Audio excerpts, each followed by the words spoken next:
Assalamualaikum warahmatullahi wabarakatuh. Kembali berjumpa dengan saya Didi Kurniawan di serial video materi video pembelajaran untuk mata kuliah akuntansi. Kali ini kita akan membahas satu topik di dalam akuntansi yang bernama Statement of Cash Flows atau laporan arus kas. Sebagaimana kita ketahui bahwa laporan arus kas itu disusun dengan mengklasifikasikan semua cash transaction dikategorikan ke dalam tiga kelompok aktivitas, yaitu aktivitas operasi, operating activities, lalu yang kedua aktivitas investasi atau investing activities, dan yang ketiga adalah aktivitas pendanaan atau financing activities. Nah, pada kesempatan kali ini, kita akan membahas satu soal yang cukup komprehensif dalam rangka untuk menyusun laporan arus kas. Oke, langsung saja kita lihat soalnya. Nah, kita lihat soalnya ini lumayan panjang dengan 8 perintah, 8 pertanyaan yang harus kita solve atau kita temukan jawabannya. Dan di sini ada 8 paragraf atau 8 nomor informasi yang kalau kita baca secara detail kata per kata, kalimat per kalimat tentunya agak menguras waktu ya. Jadi nanti akan kita secara detail, secara rinci akan kita bahas berbarengan dengan ketika kita menjawab dari pertanyaan nomor 1 sampai dengan pertanyaan nomor 8. Namun demikian, di sini di setiap paragraf dalam soal ini sudah saya berikan tanda mengenai data dan atau informasi apa yang terkandung di dalam setiap paragraf atau alinea ini. Ini berguna, ini berfungsi ketika kita nanti hendak menghitung atau mengerjakan satu soal tertentu, maka kita tahu letak dari informasi yang kita butuhkan untuk menjawab masing-masing pertanyaan itu posisinya ada di mana, jadi kita sudah tahu. Oke, kita lihat. Paragraf pertama itu memberikan informasi terkait dengan sales atau penjualan, lalu ada discounts juga, returns and allowances ada juga diinformasikan di sini, dan kemudian ada net sales-nya juga. Oke, lalu kemudian paragraf yang kedua memberikan informasi terkait dengan credit sales dan account receivable atau piutang dagang. Sementara itu alinea ketiga ini memberikan informasi terkait dengan akun account payable. Lalu di paragraf keempat kita diberikan informasi terkait dengan operating expenses atau OPEX dan juga payable. Payable di sini maksudnya adalah payable relate to atau terkait dengan operating expenses. Di paragraf yang kelima diberikan informasi terkait dengan obligasi atau bonds payable dan juga beberapa informasi terkait dengan investing activities. Lalu di alinea yang keenam ini memberikan informasi terkait dengan investing activities atau aktivitas investasi, dan ini nanti ada juga informasi terkait dengan selling fixed asset atau penjualan atas aset tetap. Alinea ketujuh, kita disuguhkan informasi terkait dengan aktivitas pendanaan atau financing activities dan juga di sini ada informasi beberapa data dan informasi terkait dengan dividen kas atau cash dividend. Dan yang terakhir, alinea ke-8, ini kita diberikan informasi terkait dengan saldo kas atau posisi kas pada awal dan akhir periode yang bersangkutan. Oke, lalu kemudian berdasarkan data dan informasi yang sudah disajikan di paragraf ke-1 dan sampai dengan paragraf ke-8, di sini ada 8 pertanyaan yang mesti kita jawab. Dan tentunya pertanyaan pertama hingga ke pertanyaan terakhir, pertanyaan ke-8, ini semuanya relate atau terkait dengan laporan arus kas. Oke, kita kerjakan, kita jawab satu persatu dari setiap pertanyaan ini. Oke, yang pertama ditanya terkait dengan Nilai kas dari penjualan kredit yang berhasil direalisasikan di sepanjang tahun 2024. Artinya, ini ada cash inflows yang diperoleh oleh perusahaan yang berasal dari penjualan secara non-tunai atau penjualan kredit. Kita tahu bahwa perusahaan ini, oh ya, nama perusahaannya adalah PT Melas.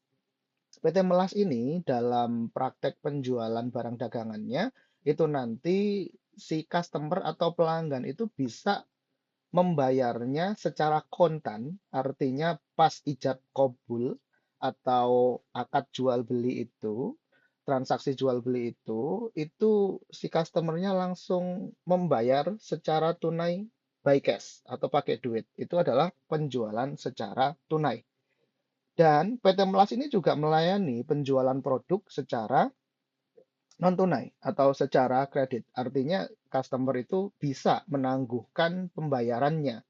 Jadi ketika kemudian barang dagangannya itu berpindah kepemilikan dari PT Melas ke customer, maka itu tidak langsung serta-merta dibarengi atau diikuti dengan adanya pembayaran secara kas tunai atau by cash.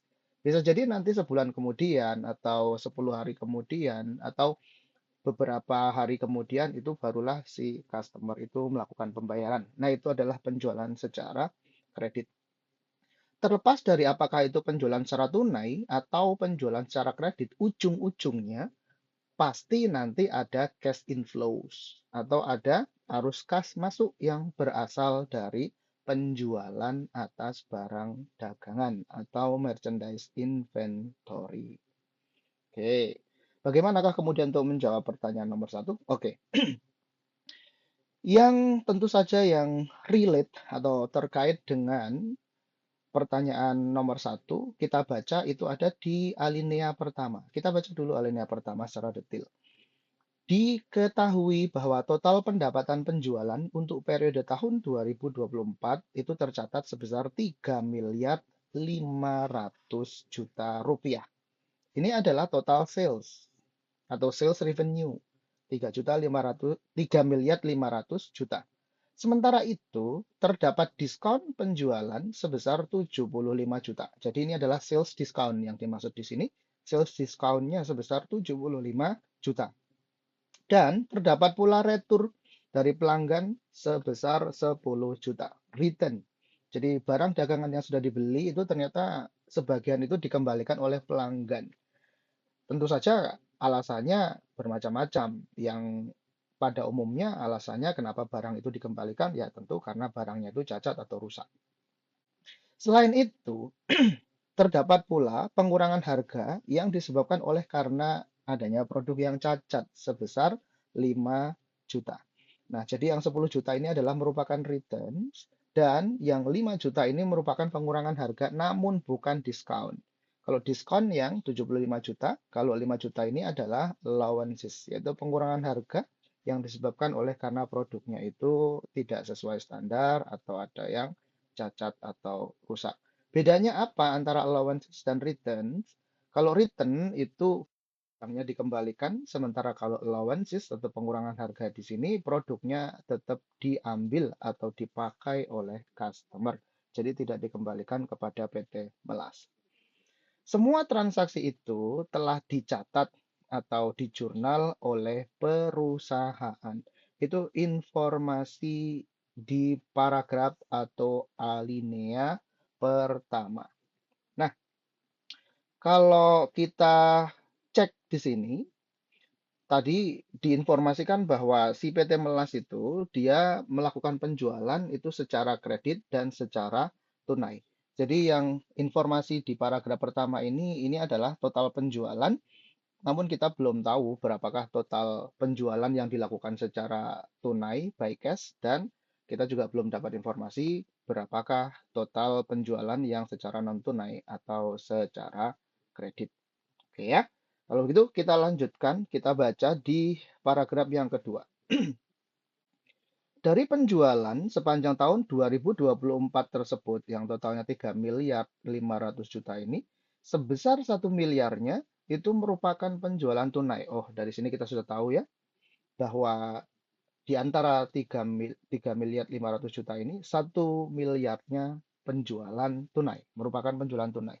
Dan tentu saja sisanya merupakan penjualan secara kredit. Jadi kredit salesnya, kredit sales yang bruto tentunya ya, kredit sales brutonya adalah 3 miliar 500 juta dikurangi 1 miliar. Tentu saja menjadi 2 miliar 500 juta. Sales discount dan sales return and allowances yang tadi sudah kita bahas di sini diperuntukkan hanya bagi penjualan kredit. Kalau nanti kredit salesnya berarti kredit sales penjualan secara kreditnya itu kita offsetkan, kita tandingkan dengan diskon dan sales return and allowances, maka kemudian kita akan ketemu net credit sales atau credit sales yang neto setelah dikurangi dengan diskon, return, dan allowances. Diketahui saldo awal piutang dagang atau account receivables adalah 100 juta dan saldo akhir pada tanggal 31 Desember 2024 adalah 210 juta. Tidak ada piutang dagang yang default dan dihapuskan di tahun 2024. Semua transaksi tersebut telah dicatat atau dijurnal oleh perusahaan. Oke, setelah kita membaca paragraf pertama dan paragraf kedua ini, kita bisa menghitung tentu saja terkait dengan berapakah cash yang diterima dari credit sales. Loh, kok bisa kita kemudian bisa menghitung atau menentukan berapakah cash yang diterima dari credit sales? Kenapa? Jawabannya simpel.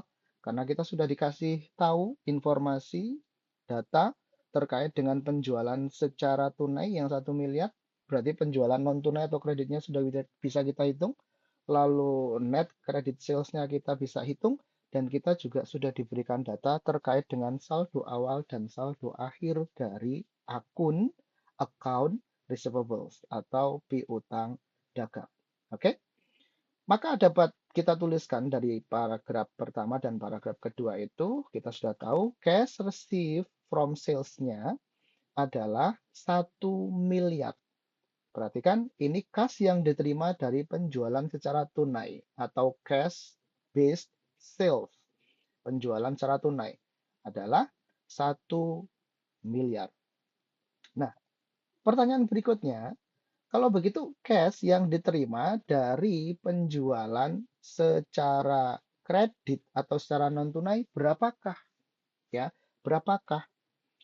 Tentu saja jawabannya bukan kemudian 3 miliar 500 juta yang ini total sales revenue dikurangi dengan 1 miliar. Bukan berarti kemudian cash receive from credit sales-nya adalah 2,5 miliar. Bukan. Loh Pak, kenapa kok bukan 2,5 miliar? Kan total penjualannya adalah 3 miliar 500 juta. Kenapa bukan 3,5 miliar dikurangi 1 miliar? Jawabannya bukan. Karena itu masih berupa penjualan secara kredit yang belum tentu semuanya itu kemudian terkonversi menjadi kas. Sementara ingat yang sedang kita bahas di sini adalah soal atau kasus terkait dengan laporan arus kas. Jadi kita harus kemudian menentukan berapakah the real cash inflows, kas yang diterima dari penjualan secara kredit untuk periode sepanjang tahun 2024. Nah, jawabannya adalah 2 miliar 300 juta rupiah. 2 miliar 300 juta rupiah. Nah, itu diperoleh dari mana? Oke.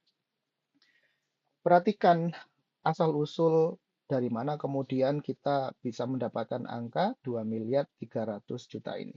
Oke ya, perhatikan yang di sebelah sini.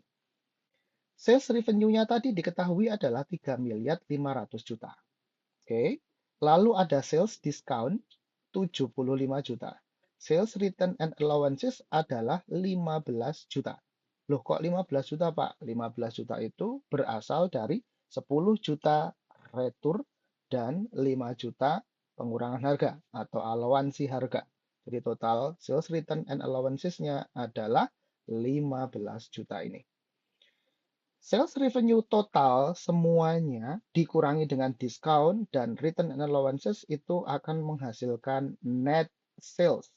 Oke ya, itu akan menghasilkan net sales atau penjualan bersih.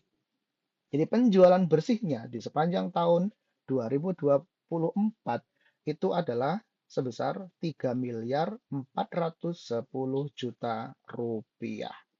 Oke. Nah, dari neto penjualan 3,41 miliar ini, ternyata 1 miliarnya sudah diterima by cash atau duit yang dihasilkan dari penjualan atas barang dagangan itu sudah diterima sebesar 1 miliar. Ini automatically, secara otomatis diterima pada saat terjadi serah terima barang dagangan dari PT Melas kepada para pelanggannya. Oke. Nah, sampai di sini kita sudah mendapatkan angka net sales-nya 3,41 miliar. Oke.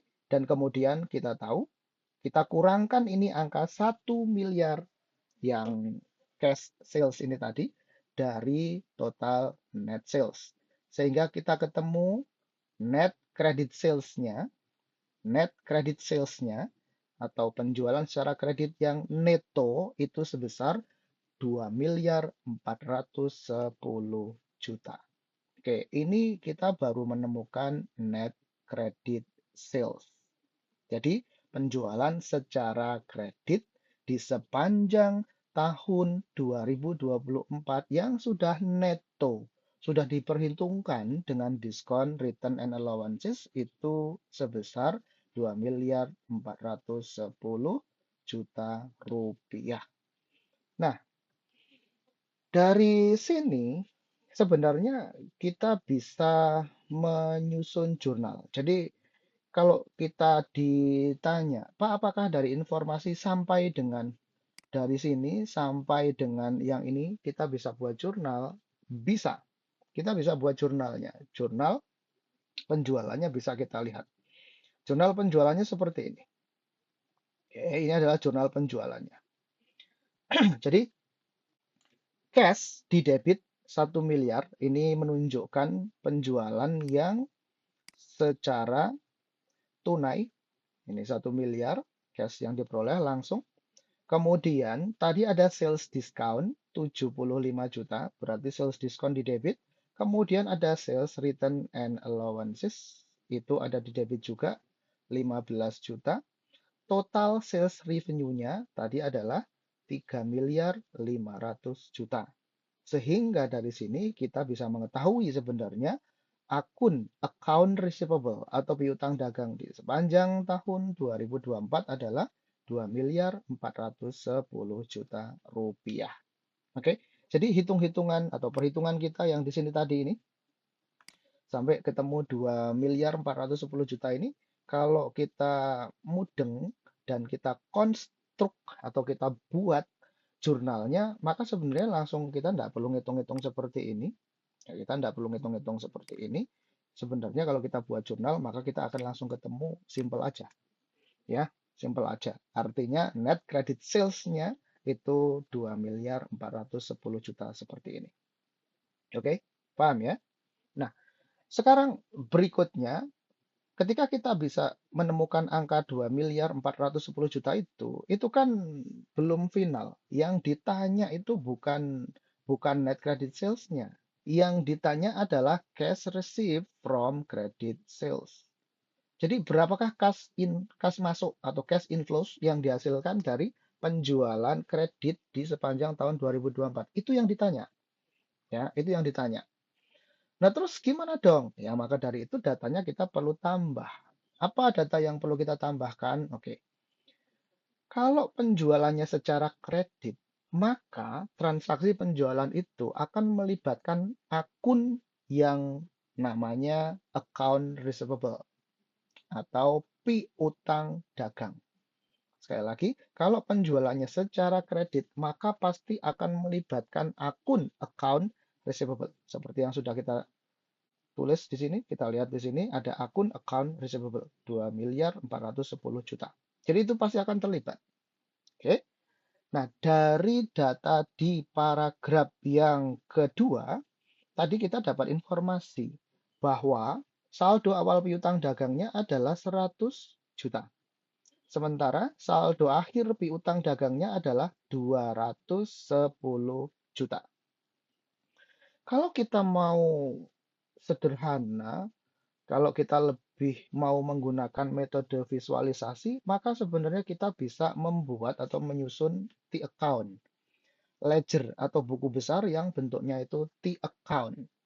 T-account atas akun apa? T-account untuk atas akun piutang dagang atau account receivable. Nanti di situ akan kelihatan.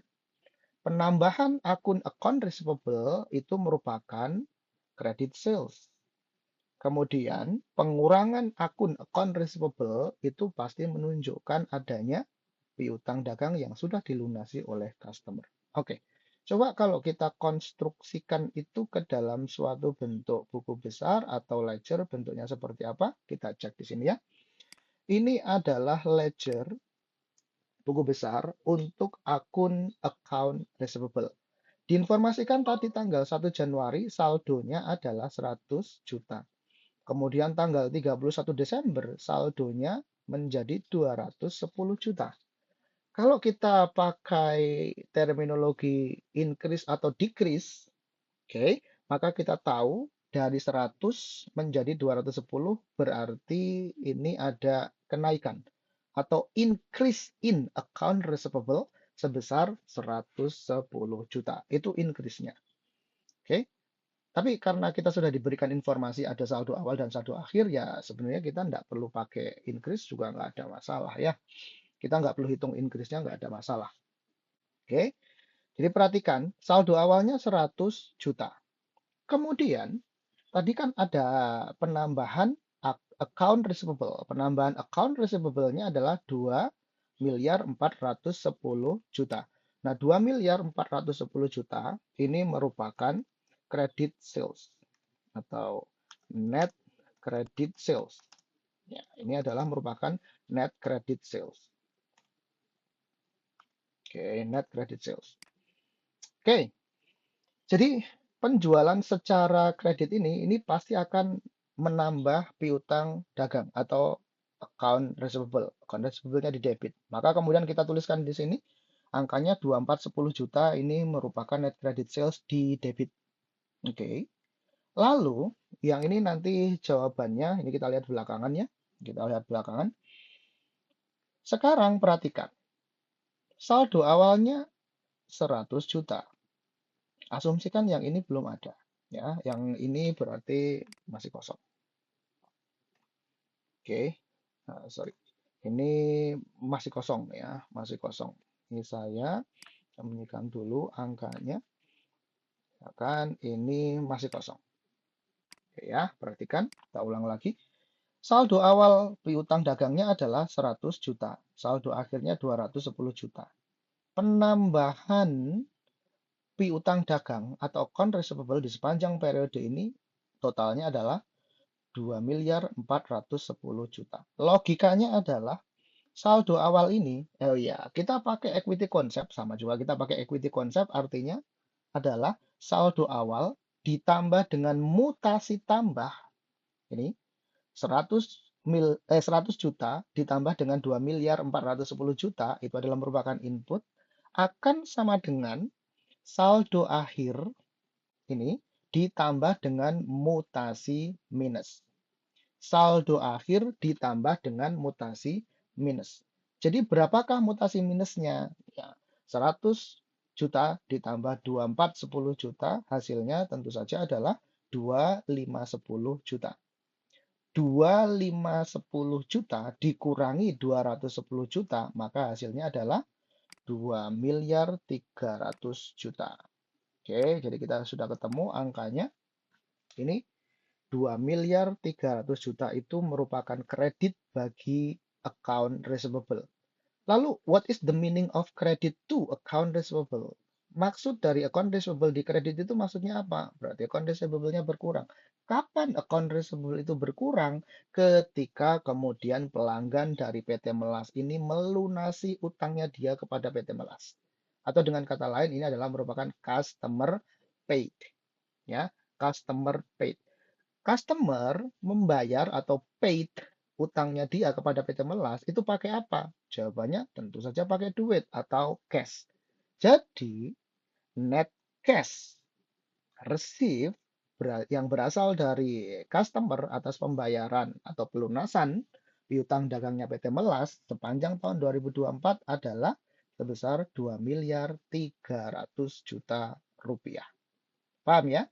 Jadi kita sampai di sini sudah ketemu, maka ini cash receipt from credit sales-nya adalah 2 miliar 300 juta rupiah. Itu kalau kita pakai ledger untuk account receivable. Kita pakai T account atau ledger untuk account receivable. Bagaimana kalau kita tidak pakai ledger? Ya tinggal kita hitung aja. Ngitungnya bagaimana? Jadi tadi kan account receivable-nya ini meningkat atau increase dari awalnya 100 juta menjadi 210 juta. Berarti berapakah increase atas piutang dagangnya? Increase-nya 110 juta. Maka kita bisa bandingkan dengan net credit sales-nya. Net credit sales-nya 2 miliar 410 juta. Ini ada increase in account receivable.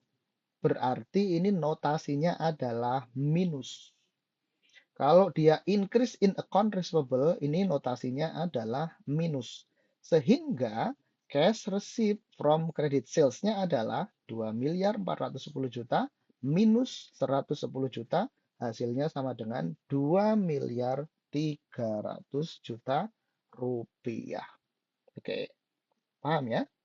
Lupa, kenapa ya kok increase in account receivable ini kok di sini malah dikurangi? Logika sederhananya begini. Ini adalah merupakan cash receipt atau penerimaan kas bagi si PT Melas. Net credit sales-nya adalah 2 miliar 410 juta. Oh, ternyata piutangnya malah nambah. Kalau piutangnya itu malah nambah, increase itu kan berarti bertambah. Maka kemudian ada nggak konversian kasnya itu malah tambah banyak atau malah tambah sedikit? Kalau piutang dagangnya itu bertambah, maka konversian atas piutang menjadi kasnya tambah banyak atau tambah sedikit? Jawabannya adalah tambah sedikit.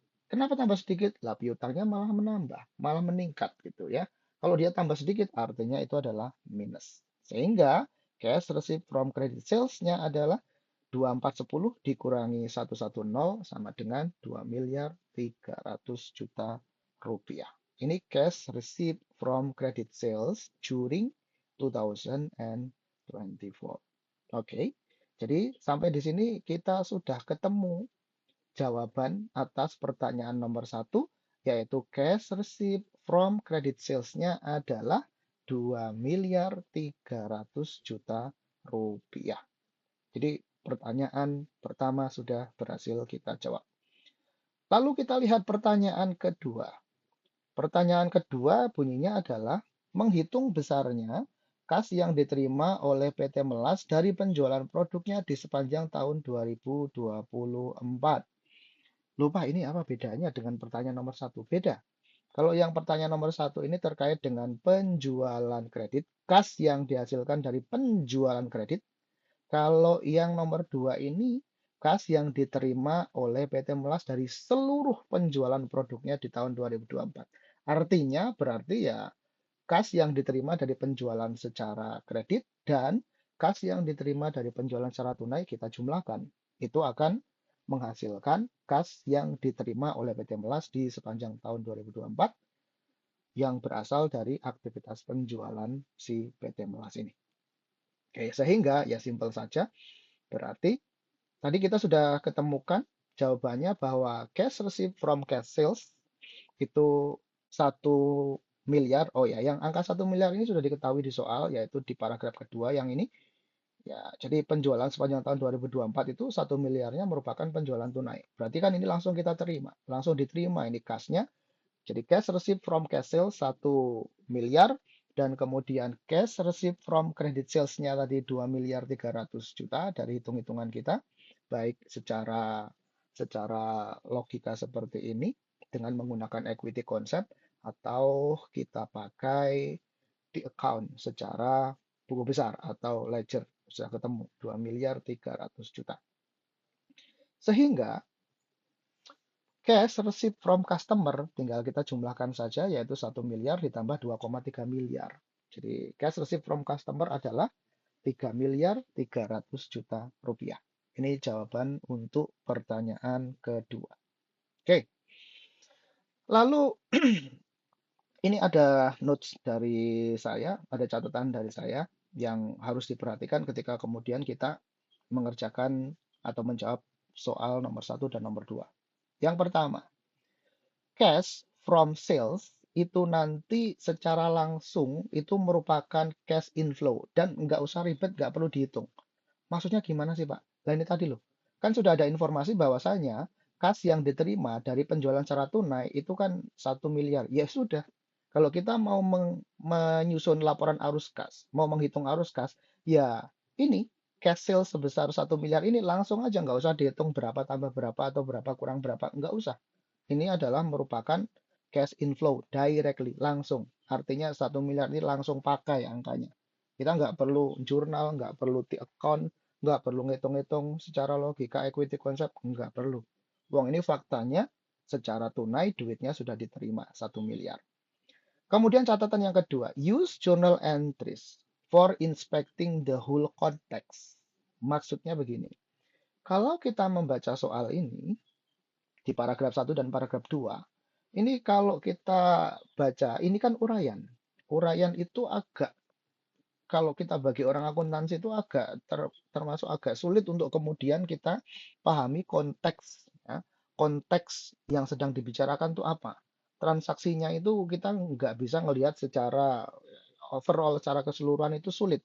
Karena ini kalimat dari sini sampai sini ini kan udah panjang ini. Oke?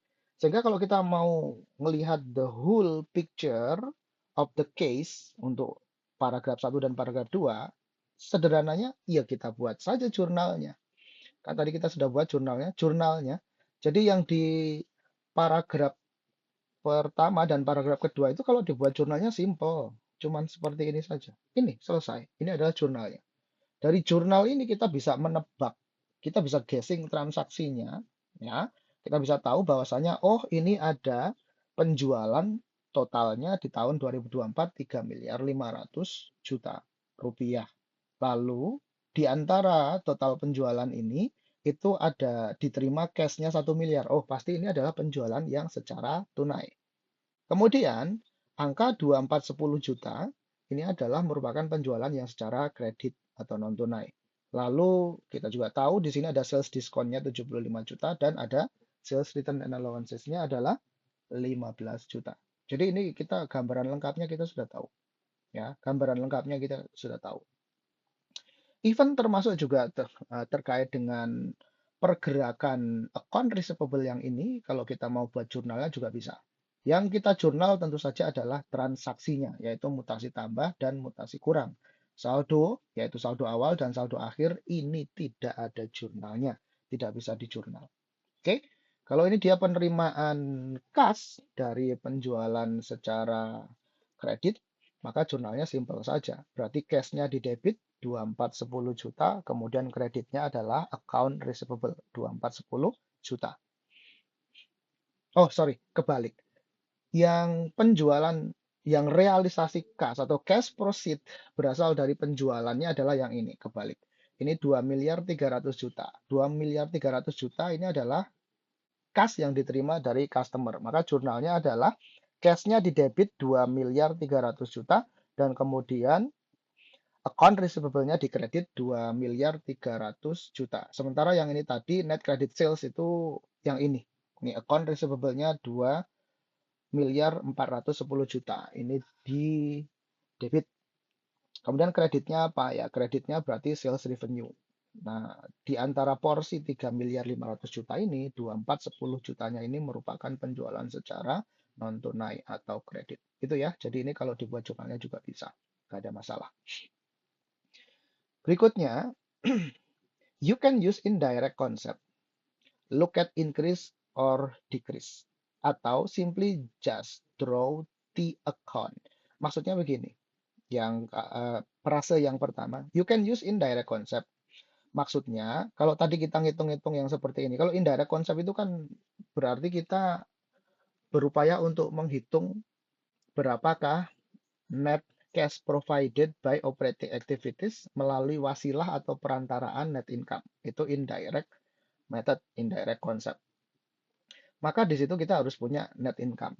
Nah, sementara di kasus yang ini kita nggak ada informasi terkait dengan net income. Jadi soal tadi itu mestinya merupakan penerapan dari direct method, bukan indirect method terkait dengan kas yang berasal dari aktivitas operasi.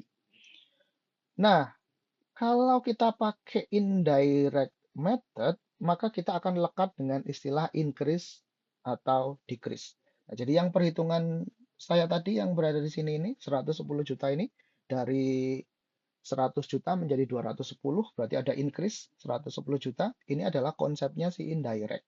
Jadi kalau kita pakai indirect konsep, ya ini tadi, 2410 juta dikurangi 110 juta sama dengan 2 miliar 300 juta. Ini pakai cara yang pertama.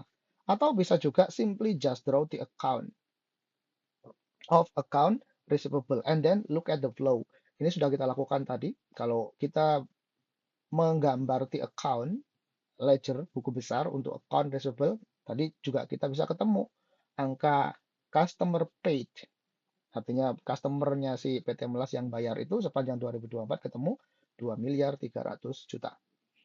Lalu atau or consider to use equity concept for account receivable. Equity concept itu adalah bahwa input sama dengan output.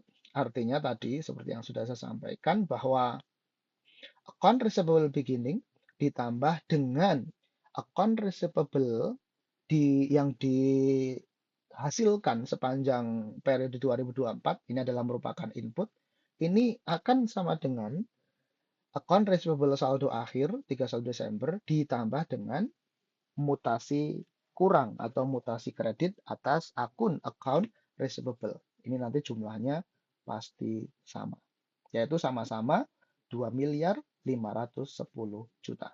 Oke, itu nanti pasti akan ketemu di situ. In order to find the cash paid. Oke ya. Nah, jadi sampai di sini kita sudah berhasil menjawab pertanyaan nomor 1 dan pertanyaan nomor 2.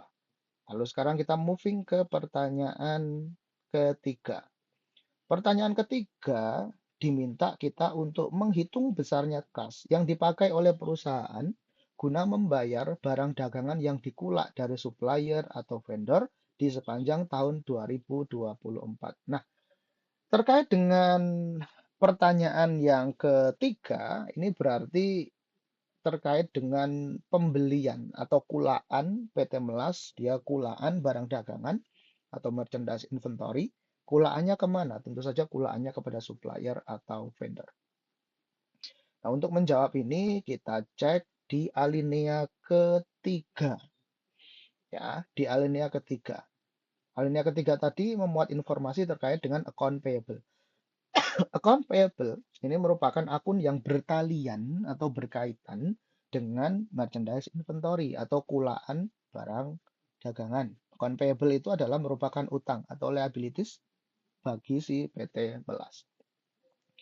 Jadi, alinea ketiga berbunyi, di sepanjang tahun 2024, PT Melas itu melakukan kulaan barang dagangan ke supplier sebesar 2 miliar 200 juta rupiah. Seluruh pembelian barang dagangan tersebut dilakukan secara kredit. Oh, kalau begitu aman. Semua pembelian kepada supplier itu dilakukannya secara non-tunai atau secara kredit. Diketahui bahwa saldo awal account payable adalah 25 juta rupiah. Dan saldo akhir account payable di tanggal 31 Desember 2024 adalah 75 juta rupiah. Oke, jadi ini informasi terkait dengan account payable. Nah, bagaimana kemudian kita mau menentukan atau menghitung, mencari cash paid to supplier? Bagaimanakah caranya? Oke, nah ini simple saja sebenarnya. Kita tinggal pakai simply just use equity concept. Ya, kita tinggal pakai equity concept atau draw the account atas account payable. Kayak tadi kita buat ledger buku besar dalam bentuk the account untuk akun account payable. Oke, kita pakai yang equity concept, cara equity concept dulu. Oke. Yang akan kita lihat di sini tentu saja adalah account payable, akun account payable.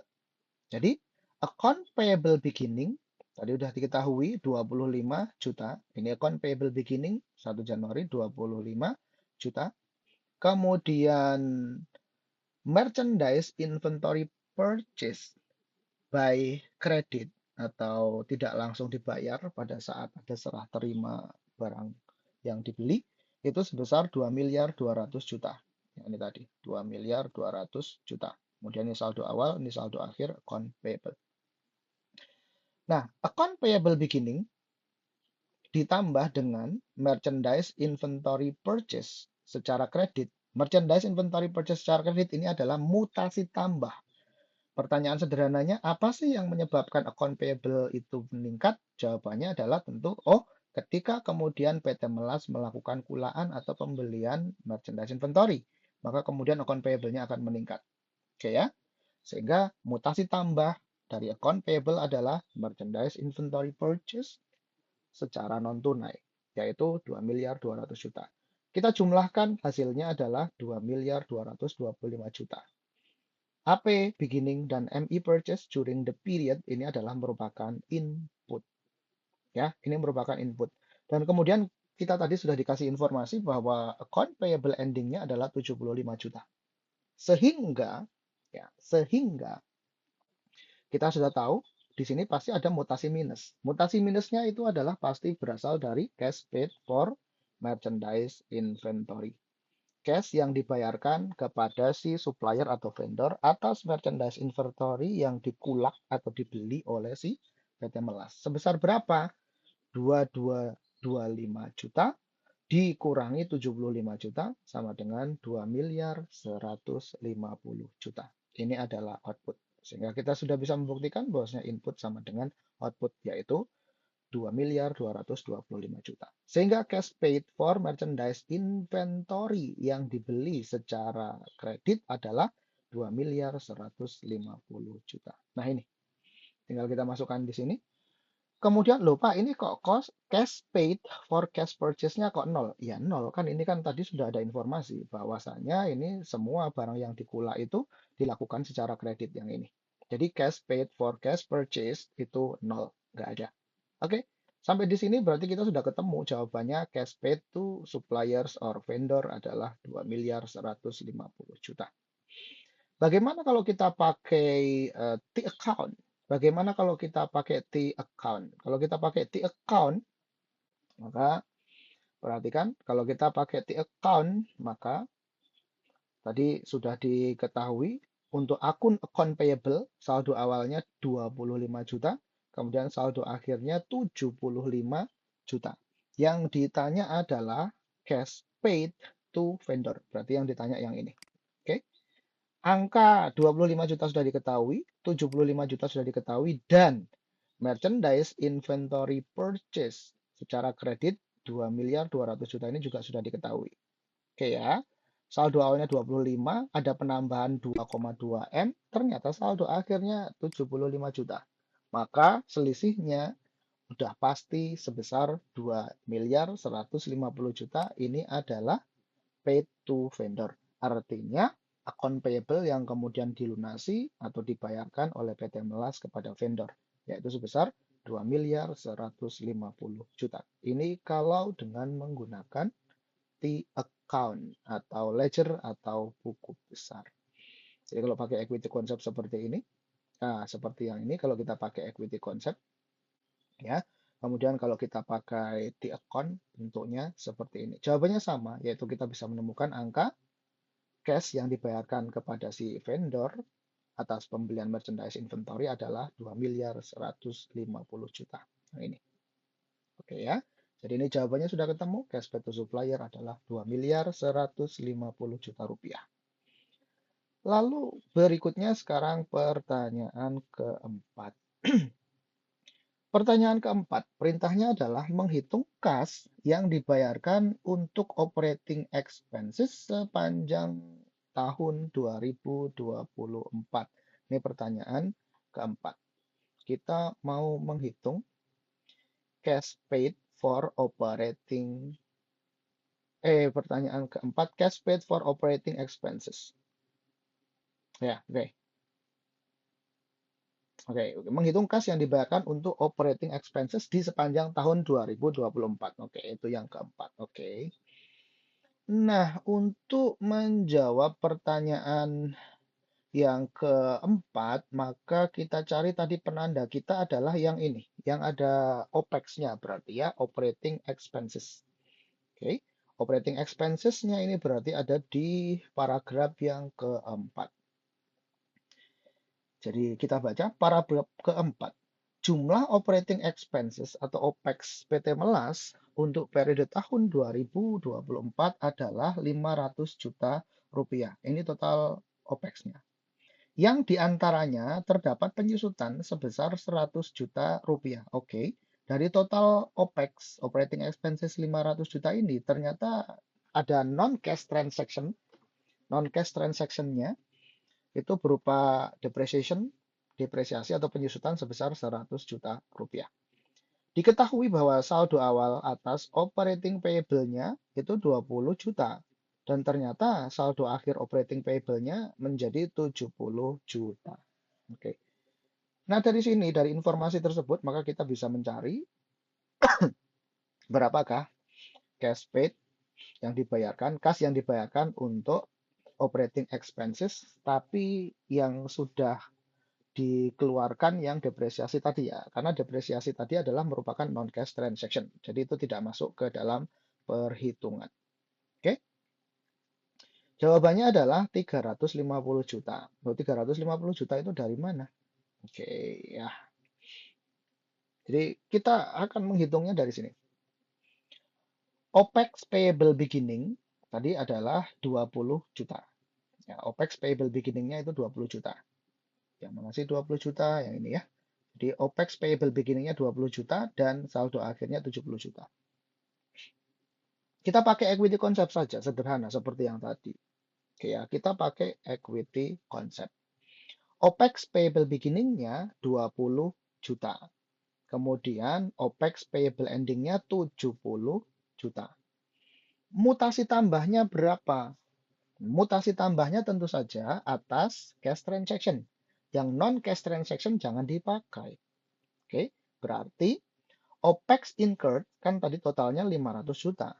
Emang atau di antara 500 juta ini, 100 jutanya ini merupakan non-cash transaction, depreciation expense. Berarti murni yang merupakan cash transaction, OPEX yang merupakan cash transaction adalah tinggal 400 juta.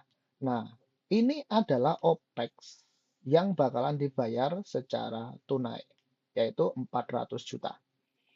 Beginning, saldo awal ditambah dengan mutasi tambah, mutasi plus, yaitu sebesar 400 juta. Oke, ini merupakan input, yaitu sebesar 420 juta. Saldo akhirnya sudah diketahui atas OPEX payable-nya, saldo akhirnya 70 juta. Berarti berapakah OPEX yang kemudian di sepanjang tahun 2024 itu dibayar secara cash atau tunai pakai duit? Jawabannya adalah 420 juta dikurangi dengan 70 juta sama dengan 350 juta. Jadi angka 350 juta itu kita hasilkan dari perhitungan kita dengan menggunakan equity concept yang seperti ini. Oke ya. Nah, jadi dari kita menjawab pertanyaan keempat ini, catatan saya adalah pertama, simply just use equity concept or draw the account of account payable. Kalau kita mau pakai equity concept, caranya seperti ini. Kalau kita mau menggunakan cara the account, ya digambar saja the account-nya, nanti akan ketemu juga. Sama aja ya, sama aja. Lalu yang kedua, beware of non-cash transaction, then eliminate it. Jadi non-cash transaction terkait dengan OPEX, non-cash transaction terkait dengan OPEX itu pasti adalah penyusutan, depreciation, Atau bisa juga kalau ada amortization, ya amortisasi itu juga merupakan non-cash transaction. Nah, itu harus dikeluarkan terlebih dahulu, jangan dimasukkan ke dalam perhitungan. How about gain or loss? Neglect it. Nah, bagaimana terkait dengan untung, kerugian atau keuntungan? Gain or loss. Bagaimana dengan gain or loss? Kalau ada gain or loss, itu nggak ada kaitannya dengan OPEX. Gain or loss itu bukan masuk ke dalam operating expenses. Itu adalah other. Kalau gain berarti other revenue. Kalau loss itu adalah other expenses. This case does not employing indirect method with net income. Nah, lagian data yang dimunculkan, informasi yang diberikan dalam kasus ini nggak ada terkait dengan net income, nggak ada angka net income-nya. Jadi kalau nggak ada net income-nya, itu bukan atau kita tidak akan bisa menggunakan indirect method. Kalau kita nggak menggunakan indirect method, ya berarti sederhananya apa urusannya kita dengan gain or loss? Nggak ada urusan. Gitu ya. Oke. Nah, sampai di sini kita sudah menjawab pertanyaan keempat. Sekarang kita lihat pertanyaan kelima. Apa yang ditanya? Menghitung besarnya kas yang dihasilkan dari kegiatan operasi atau operating activities di tahun 2024. Oke, yang pertanyaan kelima ini kita diminta untuk menghitung kas yang berasal dari kegiatan operasi atau kelompok operating activities. Oke, nah ya kalau ini sih simpel saja ya. Berarti cash yang dihasilkan dari aktivitas operasi tentu saja simpelnya kita cukup lihat income statement. Sekali lagi saya ulang, kalau kita mau melihat, mau menentukan berapakah kas yang dihasilkan dari aktivitas operasi, maka pattern umumnya, basic konsepnya, pondasi dasarnya kita harus tahu bahwasanya tinggal kita lihat di laporan keuangan yang bernama income statement. Jadi kalau kita mau menghitung operating activities, cash from operating activities, just look at income statement. Gak usah bingung, lihat aja income statement. Income statement itu isinya adalah matching konsep, yaitu penandingan antara matching cost against revenue. Matching cost against revenue. Kalau kita lihat di income statement bagian atas itu kan pasti isinya adalah revenues. Ini berasosiasi dengan cash inflow. Sementara bagian di bawahnya itu adalah expenses. Ini berasosiasi dengan cash outflow, kas keluar. Dan kita juga harus ngeh bahwasanya semua non-cash transaction itu nanti tolong dilihat dan jangan dipakai dalam memperhitungkan arus kas. Artinya consider to adjust. Oke. Nah, kita tidak pakai indirect method, tetapi kita menggunakan direct method. Berarti di sisi atas ada revenue, cash inflow, tadi kita sudah hitung. Cash inflow-nya itu tentu berasal dari cash received from customer. Cash received from customer adalah 3 miliar 300 juta. Loh, dari mana ini? Tadi kita sudah hitung di pertanyaan kedua. Cash received from customer during 2024 adalah 3,3 M. Oke, ya, 3,3 M. Nih, cash received from customer 3,3 M. Lalu berikutnya adalah expenses. Kalau expenses adalah cash outflows. Kalau kita lihat di income statement, setelah sales revenue, maka di bawahnya itu ada COGS. Di bawahnya itu ada COGS, cost of goods sold. Cost of goods sold itu merupakan expenses terkait dengan kas yang dibayarkan kepada si supplier atau vendor. Maka dari itu, COGS itu akan berasosiasi dengan yang ini, cash paid to supplier. Jadi tadi sales revenue, akun sales revenue akan berasosiasi atau berhubungan dengan cash received from customer 3,3 M. Lalu cash paid to supplier itu di bawahnya sales revenue ada COGS. Jadi akun COGS itu akan berkaitan dengan cash paid to suppliers sebesar 2 miliar 150 juta. Itu dari mana itu cash paid to supplier 2150 yang ini. Tadi yang di pertanyaan nomor 3, 2 miliar 150 juta. Lalu cash paid for operating expenses, jadi di bawahnya setelah sales revenue dikurangi dengan COGS itu akan menghasilkan gross profit. Nah, di bawahnya gross profit itu ada OPEX atau operating expenses. Nah, tadi kita sudah menghitung cash paid for operating expenses totalnya adalah 350 juta. Kita tinggal pindah ke sini. Jadi kalau sudah, dan ini pasti sudah murni dari bersih dari non-cash transaction. Depreciation-nya kan kita sudah keluarkan.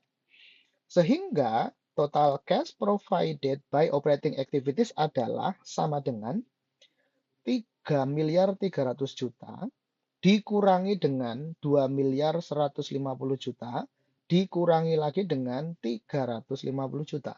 Maka hasilnya cash provided by operating activities adalah 800 juta rupiah.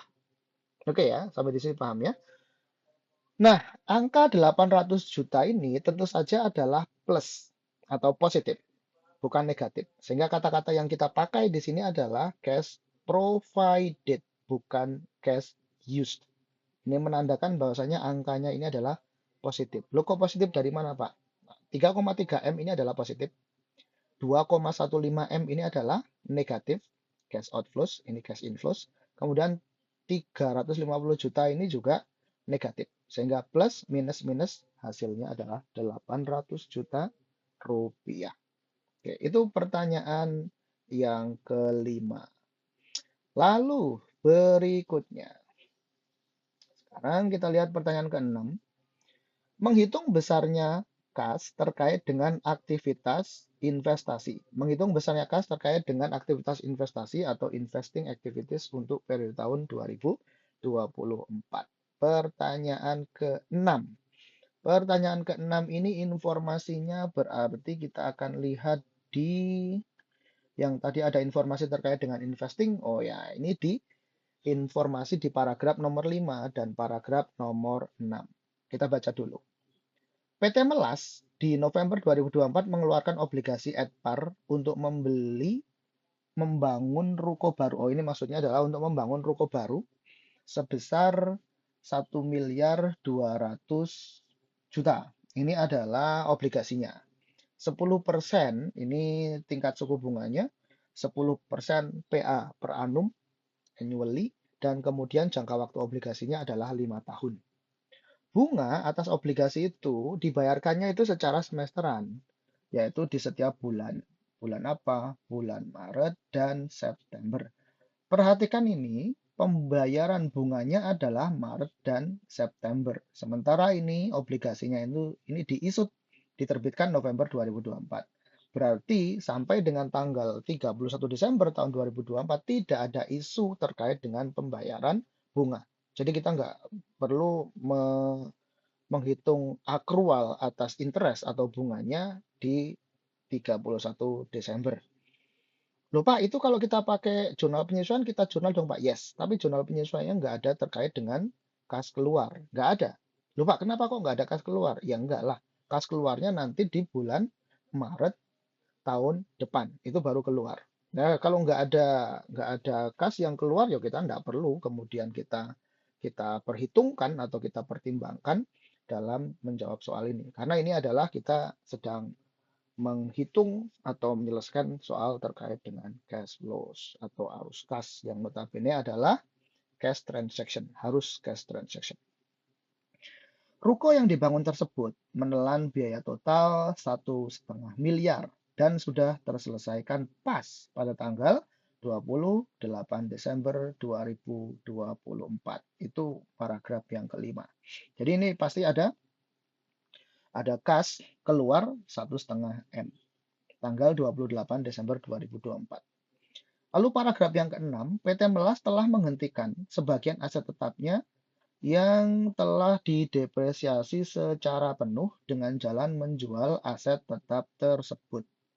Total harga perolehan atas aset tetap tersebut adalah 350 juta. Nilai salvage value atas aset tetap tersebut adalah 40 juta. terdapat kerugian atau loss on disposal of plant asset sebesar 30 juta rupiah. Oke, berbekal informasi di paragraf yang kelima dan paragraf yang keenam ini, kita bisa mencari kas yang tergolong atau terklasifikasikan sebagai investing activities. Apa saja itu? Oke, kita lihat ya. Jadi, investing activities yang pertama adalah cash received from sale of fixed asset. Cash received from sale of fixed asset sebesar 10 juta. Loh, kok bisa ketemu cash yang diterima dari penjualan aset tetap itu adalah 10 juta? Asalnya dari mana? Simple.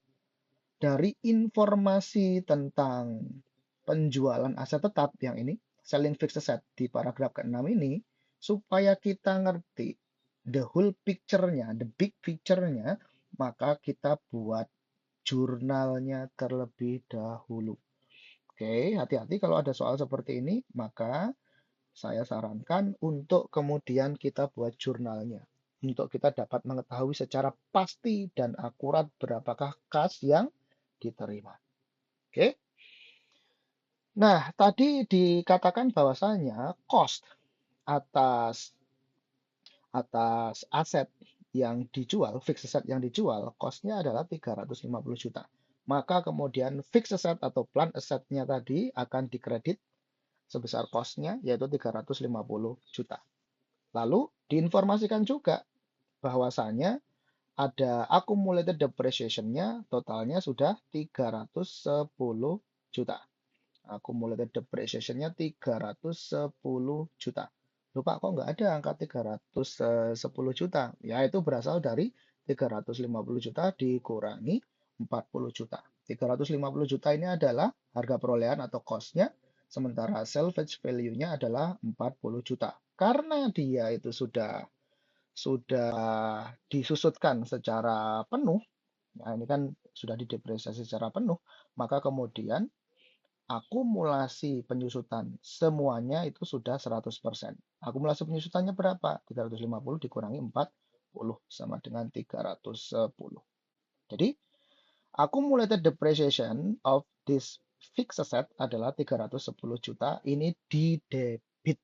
Karena ini sudah dihentikan atau discontinued, ini asetnya udah nggak dipakai lagi, otomatis kan harus dikeluarkan atau harus dihapus dari laporan keuangan. Cara untuk menghapusnya gimana ya? Fixed assetnya berarti dikredit, ini menjadi 0. Kemudian accumulated depreciation-nya juga harus dinolkan, artinya di debit sebesar 310 juta. Dan kemudian diinformasikan juga tadi ada loss, ada kerugian sebesar 30 juta.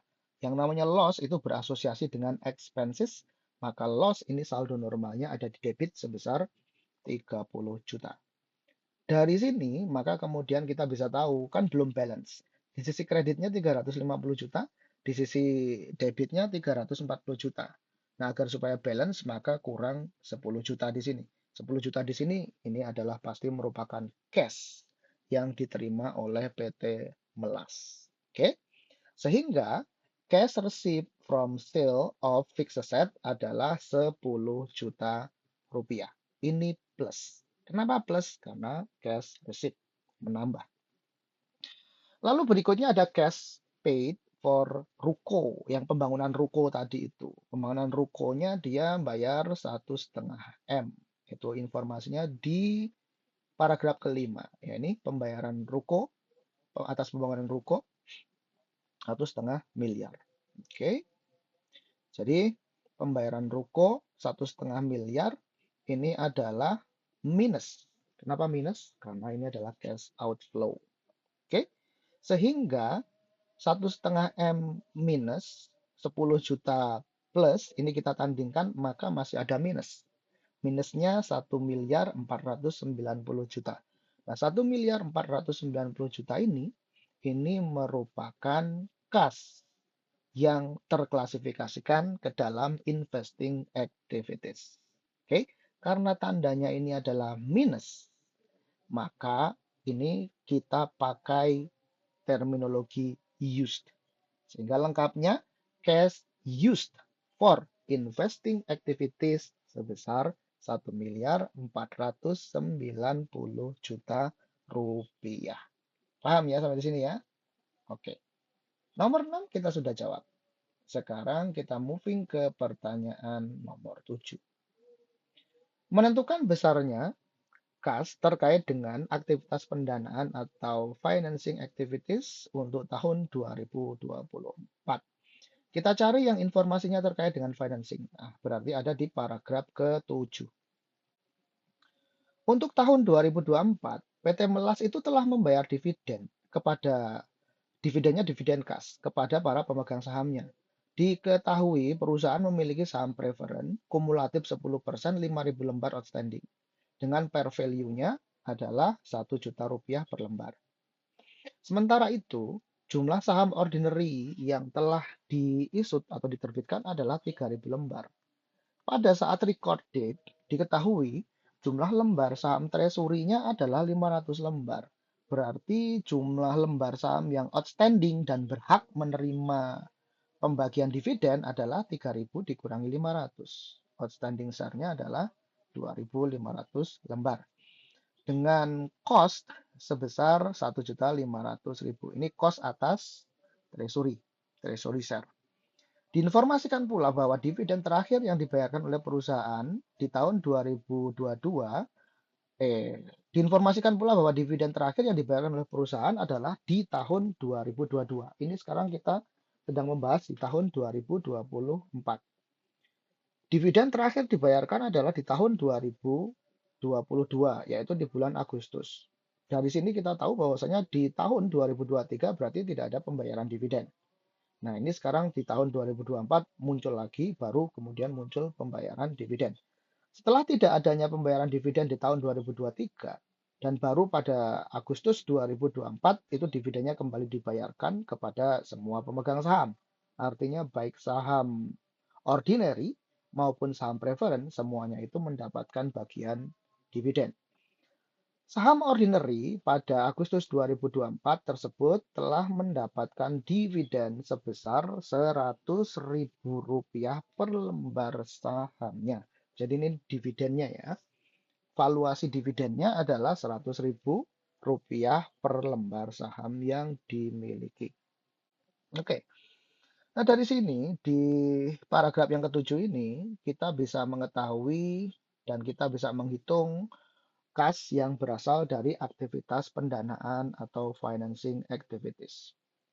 Oke, ada dua, yaitu yang pertama adalah cash received from issuance of bond payable.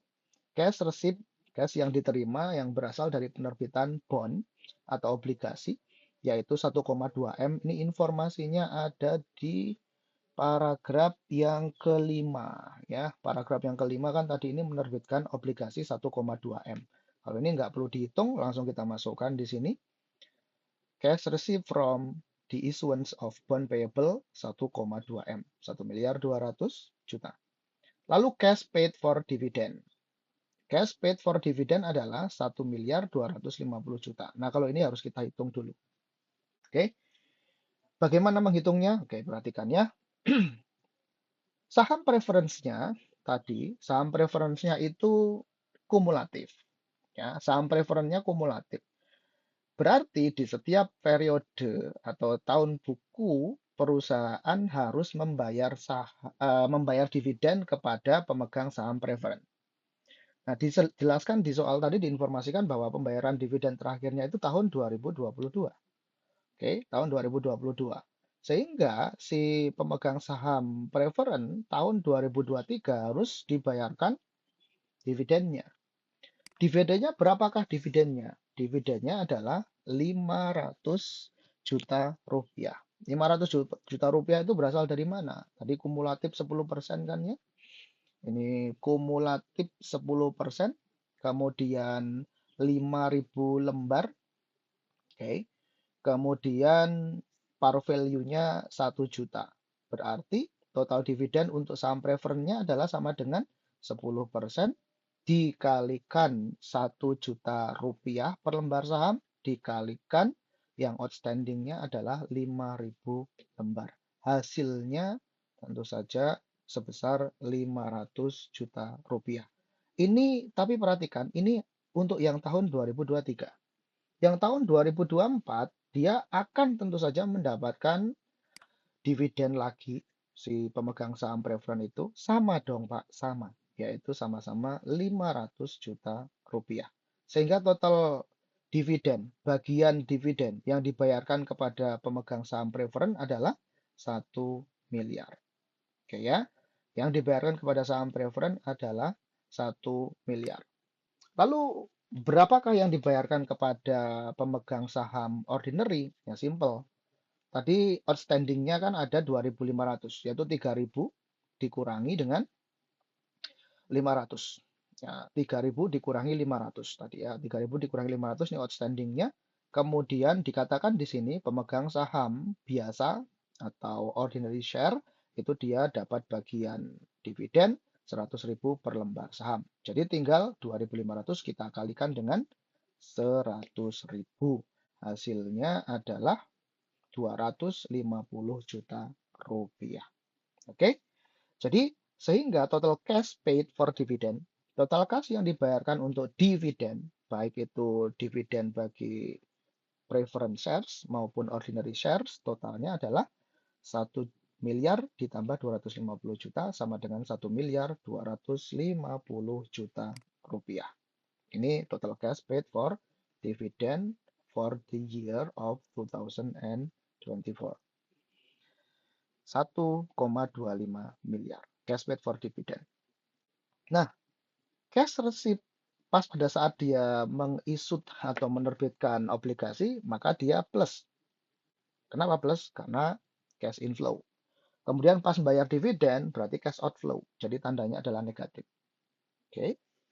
Plus 1,2 M minus 1,25 M. Sehingga lebih besaran minus artinya ada cash used for financing activities sebesar 50 juta rupiah. Saya ulang, cash used for financing activities karena masih gedean yang minus, maka used yang dipakai cash used for financing activities 50 juta rupiah. Oke ya. Nah, jadi kita sudah bisa menjawab cash used for financing activities adalah 50 juta rupiah. Ini pertanyaan ke-7. Lalu terakhir kita lihat pertanyaan ke-8. Menentukan nilai saldo akhir yang harus dilaporkan oleh PT Melas di neraca tanggal 31 Desember tahun 2024. Nah, tentu saja ini informasi yang akan kita gunakan adalah informasi paragraf ke-8. Diketahui bahwa saldo awal kas yang dimiliki oleh PT Melas di tanggal 1 Januari 2024 adalah 1.740 juta. Kas tersebut tersimpan di brankas perusahaan sebesar 40 juta dan sisanya sebesar 1.700 juta rupiah berada di rekening Bank Mandi sendiri. Jadi kita nggak perlu risau atau abaikan saja angka 1,7 M dan 40 juta ini. Yang akan kita pakai angkanya adalah yang 1.740 juta. Ini adalah saldo awal pada tanggal 1 Januari 2024. Jadi, sebelum kita mengerjakan ini, pastikan kita kita aware bahwa jika angka-angka di aktivitas operasi, aktivitas investasi, dan aktivitas pendanaan itu plus, ya, bukan minus, maka terjadi net cash inflow. Sehingga kita pakai terminologinya adalah provided. Lalu sebaliknya, kalau angka-angka atas kas baik dari aktivitas operasi, investasi, maupun pendanaan itu hasil akhirnya negatif, maka itu menunjukkan adanya net cash outflow. Nanti terminologi yang dipakai adalah used atau digunakan atau dipergunakan. Oke. Nah, sekarang kita tahu tadi saldo awal kas tanggal 1 Januari 2024 adalah 1.740 juta. Lalu cash provided by operating activities adalah 800 juta. Ini plus Cash provided by operating activities 800 juta itu plus. Berasal dari mana? Yang ini. Di pertanyaan nomor 5 tadi sudah kita kerjakan. Cash provided by operating activities adalah 800 juta. Plus, kemudian cash used for investing activities. Kita sudah kerjakan untuk yang pertanyaan nomor 6 tadi. Cash used for investing activities 1.490 juta rupiah. Ini lambangnya minus. Kemudian cash used for financing activities yang terakhir sebelumnya tadi ada 50 juta, lambangnya minus karena used. Sehingga net cash decreased. Net cash decrease. Kenapa net cash decrease? Karena kalau kita perhatikan lebih gedean yang bertanda negatif daripada yang bertanda positif. Lebih besar yang bertanda negatif daripada yang bertanda positif. Sehingga kita dapat simpulkan ini merupakan cash decrease. Net cash decrease tahun 2024 adalah, tinggal kita jumlahkan aja 3 angka ini, hasilnya adalah 740 juta minus. Ya, 740 juta minus. Sehingga cash balance pada tanggal 31 Desember 2024 tinggal kita tandingkan dengan angka ini 1.740 juta, ini tandanya minus, tolong diingat-ingat, sehingga 1.740 juta dikurangi atau minus 740 juta, sehingga saldo akhir kas pada tanggal 31 Desember adalah 1 miliar pas. Oke ya? Nah, dari sini berarti kita sudah menjawab semua pertanyaan yang dipersyaratkan di kasus di soal ini. Dari pertanyaan nomor pertama sampai pertanyaan ke-8. Nah, lalu kalau kita konstruk semua kertas kerja kita, hitung-hitungan kita dari awal, dari atas tadi sampai bawah, paling bawah di sini, kalau kita susun semua, itu nanti akan menjadi suatu laporan arus kas. Oke ya. Jadi angka-angkanya sudah kita hitung semuanya, tinggal kita bentuk ke dalam suatu format statement of cash flows yang bagus aja, sudah ketemu semua. Oke ya? Oke, kalau begitu kita akhiri sampai di sini pembahasan kita. Saya harap ini pembahasan soal ini bisa menambah pengetahuan kita.